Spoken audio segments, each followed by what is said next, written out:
Hello दोस्तों, आज की इस वीडियो में हम बात करेंगे एक्सप्रेस एंट्री पूल के स्टेटस के बारे में, जो रीसेंट एक्सप्रेस एंट्री का ड्रॉ हुआ है उसके बारे में, और डिस्कस करेंगे कि एक्सप्रेस एंट्री की कट ऑफ डाउन आने के क्या चांसेस हैं। एक्सप्रेस एंट्री पूल की बात करें तो पूल के हालात कुछ सही नहीं है। 600 के स्कोर से ऊपर भी 669 कैंडिडेट्स हैं पूल में, और 500 to 600 स्कोर के भी 8773 कैंडिडेट्स हैं, और 480 to 500 के स्कोर के बीच भी अराउंड 13,000 कैंडिडेट्स हैं। इस पूल में डिफरेंट प्रोग्राम्स के लिए एलिजिबल कैंडिडेट्स हैं। कुछ के पास पीएनपी नॉमिनेशन है, कुछ के पास कैनेडियन एक्सपीरियंस है, कुछ फॉरेन स्किल्ड है, कुछ स्किल्ड ट्रेड्स में है। तो जो अभी रिसेंट ड्रॉ हुआ था वो ऑल प्रोग्राम्स का हुआ था। उसमें पीएनपी वाले भी आ गए, उसमें कैनेडियन एक्सपीरियंस वाले भी आ गए, और फॉरेन स्किल्ड वर्कर्स तक तो बात पहुंची ही नहीं। जैसा कि आप सबको पता है, कट ऑफ 557 रही थी। तो इतना स्कोर अचीव करना कनाडा से बाहर रहकर काफी डिफिकल्ट है। लास्ट 1.5 ईयर से एफएसडब्ल्यू वाले वेट कर रहे थे, सितंबर 2021 से कैनेडियन एक्सपीरियंस वाले वेट कर रहे थे, और काफ़ी उम्मीदें थी आईआरसीसी से। बट इन्होंने सिर्फ 1500 इन्विटेशंस देके सबका दिल सा तोड़ दिया। तो इसमें लगभग कैनेडियन एक्सपीरियंस या फिर प्रोविंशियल नॉमिनेशन वाले कैंडिडेट्स ही इनवाइट हुए हैं शायद। कनाडा से बाहर रह के स्कोर की बात करें तो मेरे पास मास्टर्स डिग्री थी, मेरे पास 3 साल से ज़्यादा का एक्सपीरियंस था, CLB 9 था, उसके बाद भी मेरे 472 बन रहे थे। तो 500 तक पहुंचना या 500 से ज़्यादा स्कोर कनाडा से बाहर रह के बहुत मुश्किल हो जाता है। नॉर्मल 475 के अराउंड बन जाएंगे। इसके ऊपर तो फिर या तो जिनका कोई ब्रदर या सिस्टर कनाडा में है उनके 15 पॉइंट्स एक्स्ट्रा बनेंगे, या फिर PhD वाले। तो ये चीजें भी मिलाकर अराउंड 500 बनते हैं। लेकिन इससे ऊपर तो फिर कैनेडियन एक्सपीरियंस या जॉब ऑफर या इस टाइप की चीजें आएंगी, तभी इससे ऊपर जाता है स्कोर। इतने टाइम बाद ड्रॉ हुए हैं तो पूल में कैंडिडेट्स भी इतने ज़्यादा हो गए हैं, और सबको उम्मीद थी कि कम से कम 4-5 हज़ार इन्विटेशंस तो सेंड करेगी आईआरसीसी, बट इन्होंने किए सिर्फ 1500 इन्विटेशंस। अब सबको डर ये है कि ये कट ऑफ नीचे आएगी भी या नहीं आएगी।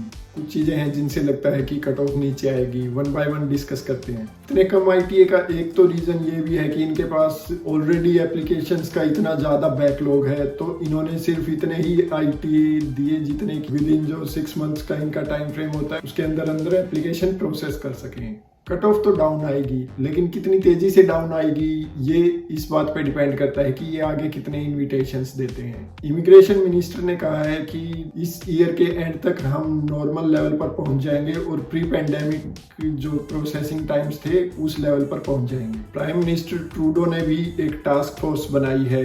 एक्चुअली यहाँ पर सभी डिपार्टमेंट्स में ये प्रॉब्लम आ रही है। यहाँ पर पासपोर्ट्स के लिए भी लाइनअप्स लगे हुए हैं। फ्लाइट्स लगभग 2 महीने में 5000 से ज़्यादा फ्लाइट्स कैंसिल हो चुकी हैं, लोकल फ्लाइट्स ओनली। और फेरीज जाती हैं यहाँ पर वैंकूवर आइलैंड, वो कैंसिल होती रहती हैं आए दिन। हर एक डिपार्टमेंट में ही प्रॉब्लम्स चल रही है। अभी इन्फ्लेशन इतना ज़्यादा है, इकोनॉमी पूरी स्पीड पकड़े हुए है, और बेरोजगारी काफ़ी कम है, एम्प्लॉयज़ की कमी हो रही है हर एक जगह। तो ये सिचुएशन इकोनॉमी की बनी हुई है। तो प्राइम मिनिस्टर ने एक टास्क फोर्स बनाया है ताकि सारे डिपार्टमेंट्स इंक्लूडिंग IRCC सभी डिपार्टमेंट्स में बढ़िया सर्विस दी जा सके नॉर्मल टाइमलाइन के विद इन। तो इससे एक्सप्रेस एंट्री की एप्लीकेशंस प्रोसेस करने में भी इम्प्रूवमेंट होगा, और इम्प्रूवमेंट होगा तो फिर नंबर ऑफ ITAs भी बढ़ेंगे और कट ऑफ डाउन आएगी। दूसरा ये कि 500 से ऊपर जिनका स्कोर है वो मोस्टली ऑलरेडी कनाडा में ही है, जिनके पास या तो जॉब ऑफर है, या कैनेडियन एक्सपीरियंस है, या प्रोविंशियल नॉमिनेशन है। पूल्स में ऐसे कैंडिडेट्स इतनी तेजी से नहीं बढ़ते, क्योंकि अगर वो ऑलरेडी कनाडा में है तो उनके पास PR के बाकी ऑप्शंस भी हैं जिनके थ्रू कैंडिडेट्स को PR मिलती है, जैसे टेक PNP हो गया, जिसमें मतलब एक्सप्रेस एंट्री के अलावा पेपर एप्लीकेशन देनी होती है, तो उसके थ्रू PR मिल जाती है। ऐसे हर एक प्रोविंस के अलग अलग प्रोग्राम्स हैं। उन प्रोग्राम्स के थ्रू PR मिलने से भी वो कैंडिडेट्स कम होते हैं, तो इतनी तेजी से पूल नहीं बढ़ता इतने हाई स्कोर के बाद। तो इससे भी ये है कि कट ऑफ जल्दी नीचे आएगी। तीसरा ये कि लास्ट ईयर एक अलग से बजट रखा गया था IRCC की वर्किंग इंप्रूव करने के लिए। उसमें ऑटोमेटिक टेक्नोलॉजी पर भी इन्वेस्ट किया था और नया स्टाफ हायर करने पे भी इन्वेस्ट किया था। वो टेक्नोलॉजी भी डेवलप हो रही है तो वो काम करने लग जाएगी, तो प्रोसेसिंग टाइम्स इंप्रूव हो जाएंगे और जो नया स्टाफ हायर किया है उससे भी फिर प्रोसेसिंग टाइम्स इंप्रूव होंगे और कैपेसिटी भी इंप्रूव हो जाएगी, तो आगे आगे ज़्यादा आईटी देंगे। Last year Canadian experience class के जो ड्रॉ निकल रहे थे उनमें 2000, 3000 इस टाइप से नंबर ऑफ इन्विटेशंस आ रहे थे, और 1.5 years अगो जब FSW के और ये सब ड्रॉज निकल रहे थे तो 4000, 5000 इतने नंबर ऑफ इन्विटेशंस आ रहे थे। 500 से ऊपर अराउंड 9000 एप्लीकेशंस हैं, तो अगर उस लेवल पर पहुंच जाते हैं और उतने इन्विटेशंस अगर देते हैं तो 2-3 महीने में 500 से नीचे आ जाएगी कट ऑफ। लेकिन अगर 1500 ही इन्विटेशन देते रहे तो बहुत महीने लगने वाले हैं कट ऑफ नीचे आने में। 480 के स्कोर से अबव अराउंड 20,000 कैंडिडेट्स हैं। अगर ये 1500 इन्विटेशंस ही हर एक ड्रॉ में देते रहे तो लगभग साल लगने वाला है 480 तक कट ऑफ आने में। और अगर ये धीरे धीरे नंबर ऑफ इन्विटेशंस बढ़ाते रहे, नेक्स्ट टाइम 2000, 2500, फिर 3000, अगर ऐसे बढ़ाते हैं तो फिर भी 6-7 महीने लगभग लगने वाले हैं 480 के अराउंड कट ऑफ आने में।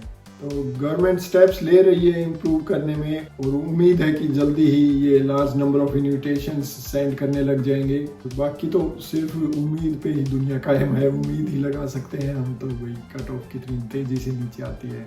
बैंक ऑफ कनाडा ने नेक्स्ट ईयर रिसेशन भी प्रेडिक्ट कर रखा है, अब उसका भी क्या इफेक्ट रहेगा इस चीज़ पर ये भी देखना होगा कि ये ज़्यादा नंबर ऑफ इन्विटेशंस देते हैं या कम देते हैं, ये भी आगे जाके ही पता चलेगा। इमिग्रेशन मिनिस्टर और प्राइम मिनिस्टर के बयानों से तो यही लगता है कि कट ऑफ नीचे आएगी और जल्दी ही आएगी, वो तेज़ी से इम्प्रूवमेंट्स कर रहे हैं। ये भी अच्छी बात है कि एटलीस्ट ड्रॉज शुरू तो हुए, कट ऑफ तो अब नीचे आ जाएगी। तो नेक्स्ट 1 ईयर काफ़ी कम्पिटिटिव रहने वाला है और कुछ कैंडिडेट्स ऐसे भी होंगे जिनके एज के पॉइंट्स कम हो जाएंगे, तो उन्हें बाकी ऑप्शंस के बारे में भी सोचना चाहिए टाइम निकलने से पहले, जैसे स्टडी परमिट हो गया या वर्क परमिट हो गया, किसी और तरीके से कनाडा आने का भी सोच सकते हैं। एक टाइम था जब PNP के इन्विटेशंस भी बिना जॉब ऑफर के और कनाडा से बाहर बैठे कैंडिडेट्स को मिल जाते थे, बट अब तो जितने भी PNP ड्रॉज निकले हैं सब में यही हो रहा है कि जॉब ऑफर होना चाहिए। तो इस वीडियो में बस इतना ही। अगर आपके कोई क्वेश्चंस है तो आप कमेंट करके पूछ सकते हैं।